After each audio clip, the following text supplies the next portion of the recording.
Public speaking, June 19th, Dwayne Bellamy Storytelling speech. We have an audience of 4.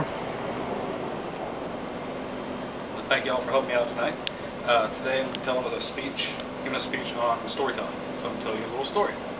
This story is called Alone, and it was written by an anonymous back in 2002. Okay? My mother and father had just left the house to go to the movies. I was babysitting my 2 little sisters when the doorbell rang.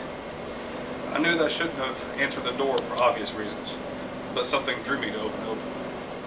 I saw a man at the door and said, "Can I help you?" He looked at me and stared, as if he didn't hear me the first time. I repeated myself several times, but he just stared. I remembered that he might be deaf, and taking 3 years of sign language, I signed, "Can I help you?"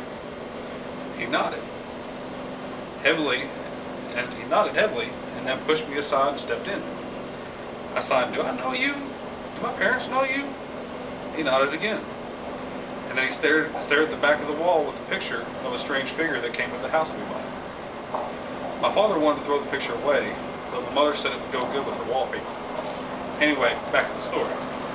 He automatically sat at the kitchen table, like he knew where everything was in the house.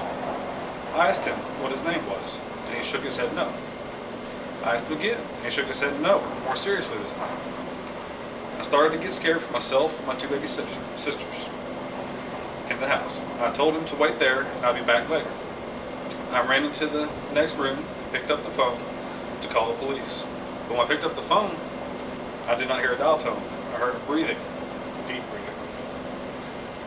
I hung up the phone and stared into the kitchen. The man was still sitting there. He had not moved. I called the kids upstairs and I locked them into my room so he wouldn't hurt them or whatever he planned to do. Then I ran into my parents' room to get the cordless phone, so I could peek into the kitchen to see if he picked up the phone. When I went downstairs, I looked in the kitchen. Good, I thought. He's still sitting down. Now I can call. But when I clicked the phone, I heard breathing, even though he was still sitting down. I screamed and hid behind the wall. I didn't like this.